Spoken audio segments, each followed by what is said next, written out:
Last night, DiJonai. And then she put both hands up. They would have been chucked.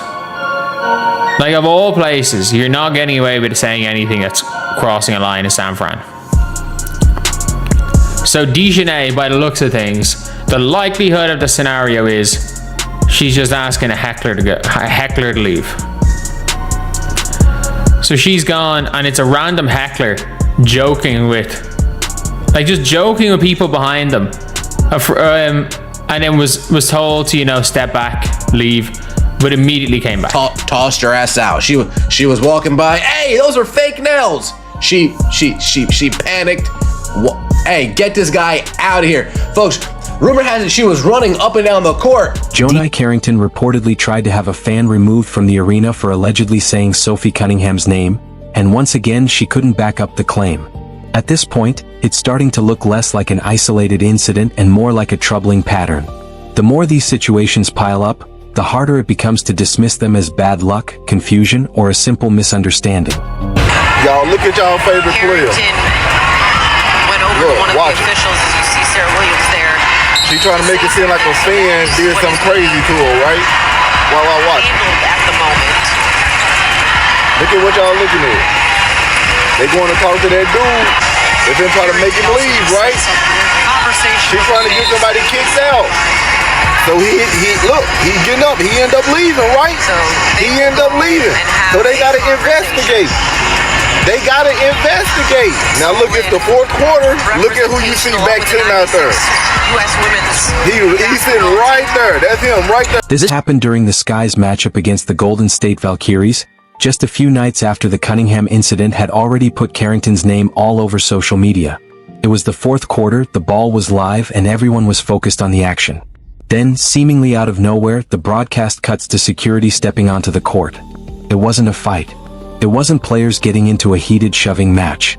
It was something completely different, and immediately fans were left wondering what had just happened. I said this before, I'm gonna say this again. The WNBA will continue to be a walking L because of the players who represent the league and some of the policies that they can't get right. But let's take DiJonai for example. You know, the same one who clotheslined Sophie, and then after she was ejected, went to social media and said white privilege. She wanted a fan in front row gone for reasons we do not know, but later on he was able to come back to his seat because they deemed what he said as not offensive. So here's the kicker. You want to kick out fans and you struggle to bring in fans. Unless you're Caitlin Clark, Angel Reese, Asia Wilson, or one of these big time markets, you struggle to bring in fans. So kicking out fans is not going to be the answer to grow the brand. This time, the situation started when Carrington approached an official and pointed toward a fan near the court, claiming, "This guy said something he shouldn't have said." Even the USA Network broadcast team appeared caught off guard and seemed unsure what was happening at first. Viewers were simply told there had been a stoppage, with both team and arena security getting involved. Carrington had gone directly to referee Sarah Williams to make her complaint during a live, nationally televised game, putting the entire situation in front of thousands of viewers. It's now at the stage where I'm pretty confident these players are just any sort of heckling, they're getting a fan kicked out. And again, if you are a player, do you enjoy getting heckled?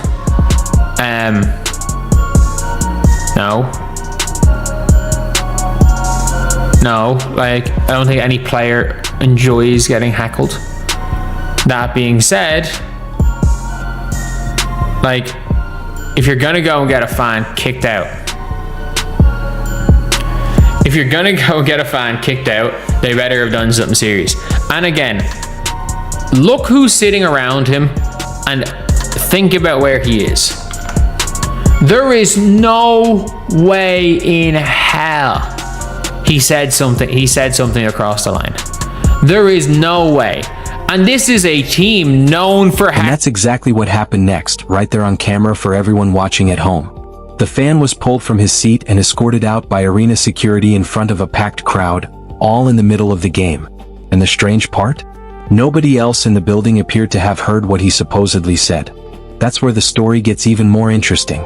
This wasn't some loud heckler spending the entire night screaming insults at players, the kind of behavior arenas routinely deal with and can clearly document when someone needs to be removed. According to multiple reports afterward, This was simply a fan sitting near the court who allegedly said Sophie Cunningham's name. That's it. No reported threat. No slur. No obvious outburst. Just a name. Yet that was apparently enough for Carrington to stop play, alert officials, and have a paying fan escorted from the arena. And suddenly, what could have been a minor moment became another major controversy surrounding Carrington. And see, these are the type of games that they play when they in the wrong, right? And it's not a coincidence that this stuff is happening, because she's been dirty forever, but has she been getting people kicked out like that, or attempting to get people kicked out like that? No. Now all of a sudden, now it's time to start kicking people out. Man, it's crazy. But hey, this is y'all favorite player. This is who y'all stand behind. This is who y'all like. This is what y'all tell me in the comments. So if y'all like destruction, well, hey, I love it then. Hey, if that's what we doing, if y'all like it, I love it. But it does get to a point to where one could be making a fool out of themselves by always starting stuff and being aggressive, but then at the same time always being the one playing the victim. There's a lot of that going on in the WNBA. Think about how unusual that situation really was. Moments like this rarely play out that way. This wasn't a case of a fan crossing an obvious line, becoming abusive, or creating a genuine security problem that required immediate action.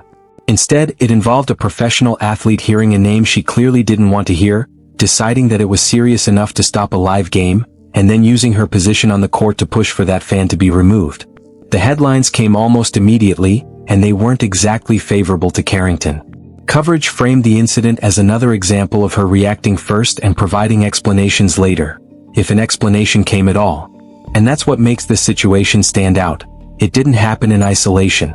It followed a series of other controversies, with one incident seemingly rolling into the next without ever giving the story a chance to settle down. DiJonai Carrington claimed that fan did something worthy of him being kicked out of the arena. So the security guards take the fan back and give I guess some sort of interrogation back in the concourse. And then what happened? Oh, and there you have it. About 5 minutes later, the fan is back in his courtside seat as if nothing happened at all. Now, we all know it was probably her claiming he said some sort of racial slur. I think maybe he might have said something about how stupid her wig looked. I mean, you know these types of women. Whenever they say something about their wigs, they always wig out. But either way, the fan was back in his seat 5 minutes later, and it was just another L for DiJonai Carrington. And this is the part that shaped how many people viewed the entire situation once more details emerged. After being escorted out, the fan was allowed to return to his seat and watch the rest of the game. Arena security reviewed what had happened, spoke with those involved, and ultimately determined there was no reason to keep him removed. A Valkyries team official later confirmed to reporters that the fan had been fully cooperative throughout the process and described the complaint as unfounded. That wording stood out because it suggested the matter had been examined and resolved rather than left open or uncertain. In situations like this, arena staff are expected to investigate complaints before making final decisions, and according to those reports, officials found no evidence that justified removing the fan for the remainder of the game. As a result, he was allowed back to his seat, turning what initially appeared to be a serious incident into yet another controversy that drew significant public attention.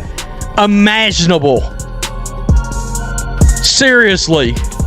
Yeah. This is a courtside fan.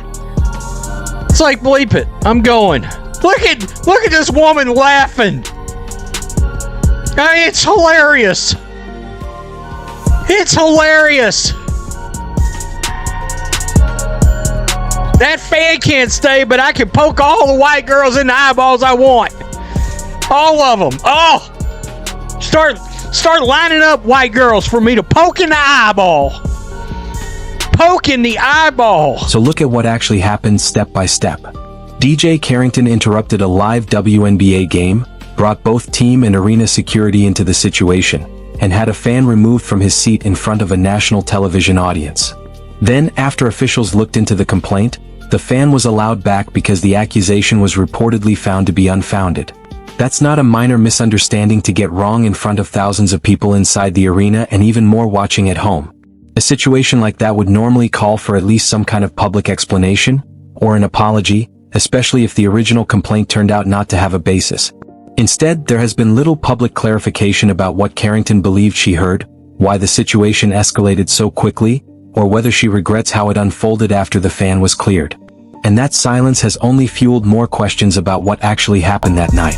24 during the Indiana Fever. She's just always been dirty, and it's like a lot of this has to be intentional, because there's no way that you continue to do this and it's just a mistake. That's from when she gave Caitlyn a black eye. I never seen nobody, and y'all tell me if I'm wrong, I've never seen nobody go up with their hand to block a ball and then come down like this and go right into the eye. I've never seen it, and there's no way you can convince me that that wasn't intentional. Just like in the first clip when she hit Skylar Diggins.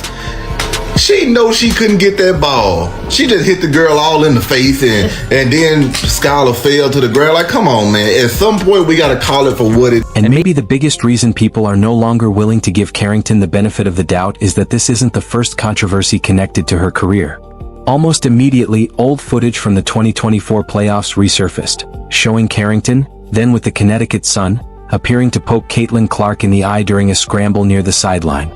At the time, the clip generated plenty of discussion, but the story eventually faded as the league moved on to the next headline. Now, however, fans are looking at that footage alongside everything that has happened over the past 2 weeks, and the context feels very different. What once looked like an isolated incident is being brought back into the conversation as part of a broader pattern.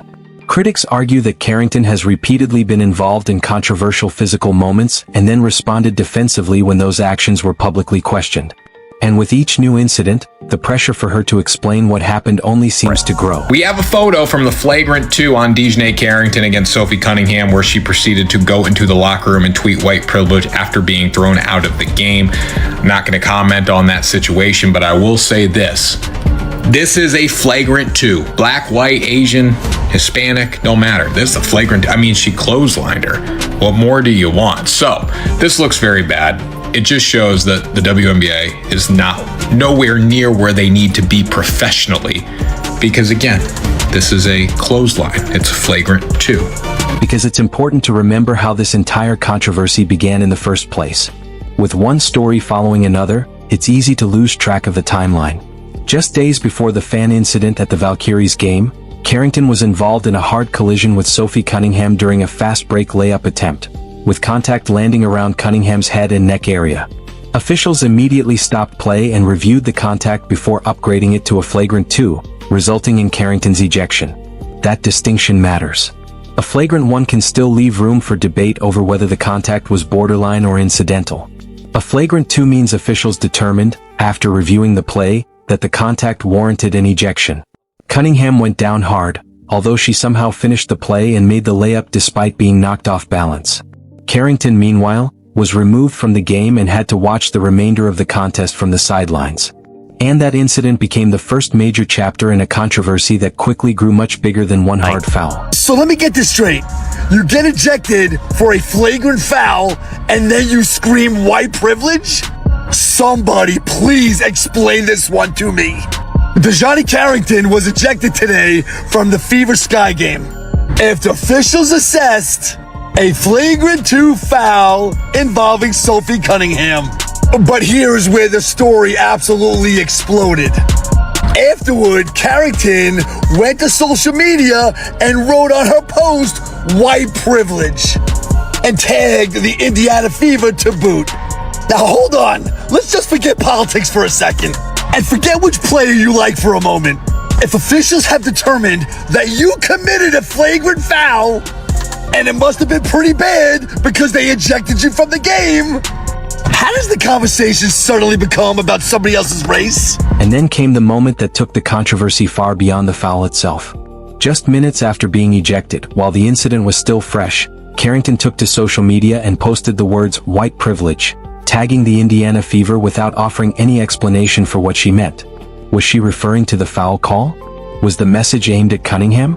Or was she making a broader point about how she believed certain situations were being handled across the league? She never clearly explained it. Instead, the phrase was left hanging, and fans, commentators, and critics were left to debate its meaning for days. With no immediate clarification from Carrington, the social media post became another major part of the controversy, and shifted the conversation from a disputed foul to questions about what exactly she was trying to say.